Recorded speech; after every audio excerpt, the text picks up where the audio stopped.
Emmanuel André, sans un système de soins de santé inclusif et universel, l'épidémie va toujours rejaillir.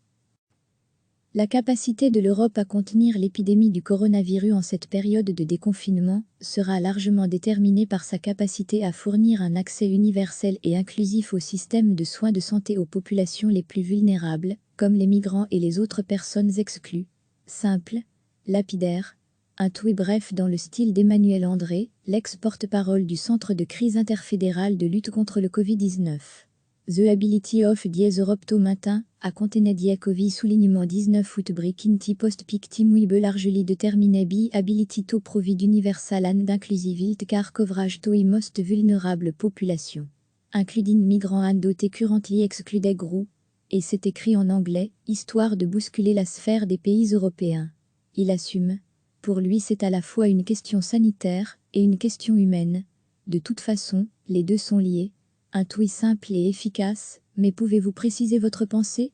Nos systèmes de soins de santé sont performants même s'ils ont été mis à rude épreuve. Et nous sommes en train d'éviter que nos systèmes doivent faire à une nouvelle poche d'épidémie. Ce que l'on sait des autres épidémies et de ce qui s'est passé en Asie, qui a une avance sur nous avec l'épidémie, c'est que sans un système de soins de santé inclusif, universel, l'épidémie va toujours rejaillir et ces populations vulnérables vont toujours servir d'amplificateurs. Si l'on veut éviter des nouveaux foyers importants dans nos pays, il faut offrir ces services à tout le monde, sinon on aura toujours des caisses de résonance. Lire aussi, coronavirus, les usagers de drogue, population à risque oubliée. Lire aussi, les oubliés de la prostitution au temps du coronavirus, et ce n'est pas le cas en Belgique. En Belgique, les services médicaux doivent travailler avec les services administratifs, car nous avons besoin d'identifier les personnes pour les soigner. C'est beaucoup plus compliqué de travailler avec deux systèmes parallèles, comme on a aujourd'hui. On perd en efficacité et en énergie. Le problème, c'est la question de l'enregistrement. Aujourd'hui, ce système parallèle touche aussi bien les migrants et que les personnes qui travaillent à la Commission européenne et que l'on ne peut pas identifier. Et pour les personnes vulnérables, l'accès au système de soins de santé est difficile. Et demain, ce seront aussi les simples voyageurs qui ne font que passer. Il faut que ce système de soins de santé soit à 100% inclusif. Il faut lever les barrières. Le problème, c'est qu'à chaque étape administrative, on perd du temps et on décourage les gens. Mais ça concerne tous les pays européens, c'est pour ça aussi que j'ai tweeté en anglais, pour attirer l'attention des pays européens. En quoi ces populations peuvent représenter un risque dans la propagation de l'épidémie? Lorsque l'on observe les pics de l'épidémie, les moments où l'on a été le plus exposé, on se rend compte que ces populations l'ont été tout autant. Car ces populations font partie de notre communauté.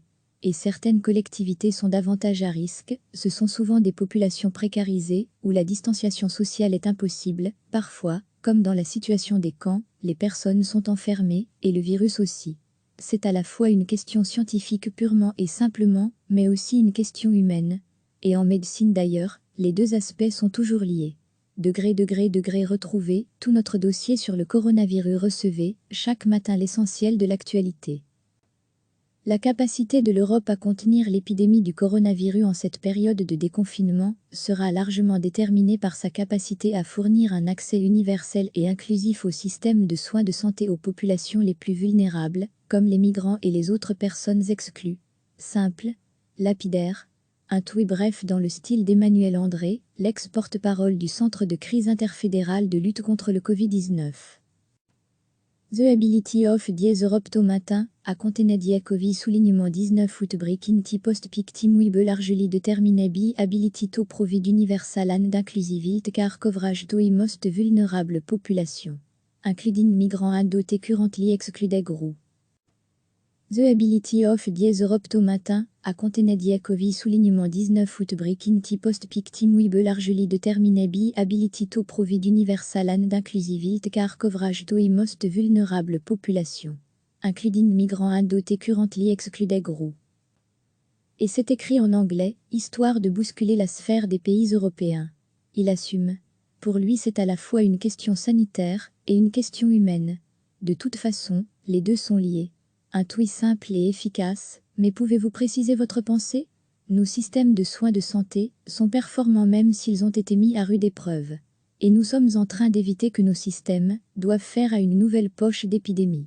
Ce que l'on sait des autres épidémies, et de ce qui s'est passé en Asie, qui a une avance sur nous avec l'épidémie, c'est que sans un système de soins de santé inclusif, universel, l'épidémie va toujours rejaillir, et ces populations vulnérables vont toujours servir d'amplificateurs. Si l'on veut éviter des nouveaux foyers importants dans nos pays, il faut offrir ces services à tout le monde, sinon on aura toujours des caisses de résonance.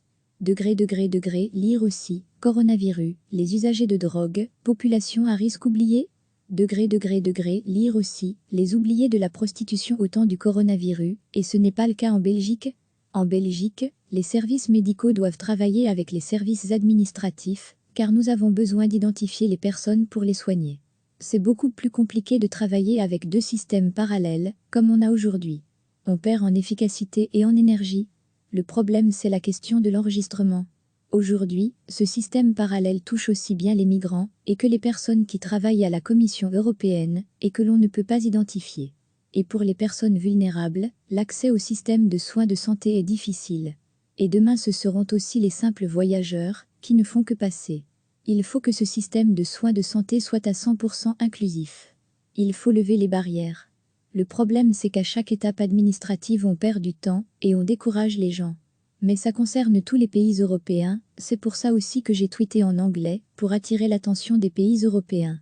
En quoi ces populations peuvent représenter un risque dans la propagation de l'épidémie? Lorsque l'on observe les pics de l'épidémie, les moments où l'on a été le plus exposé, on se rend compte que ces populations l'ont été tout autant. Car ces populations font partie de notre communauté. Et certaines collectivités sont davantage à risque, ce sont souvent des populations précarisées, où la distanciation sociale est impossible, parfois, comme dans la situation des camps, les personnes sont enfermées, et le virus aussi. C'est à la fois une question scientifique purement et simplement, mais aussi une question humaine. Et en médecine d'ailleurs, les deux aspects sont toujours liés. Retrouvez tout notre dossier sur le coronavirus. Cliquez sur s'abonner pour recevoir les dernières nouvelles.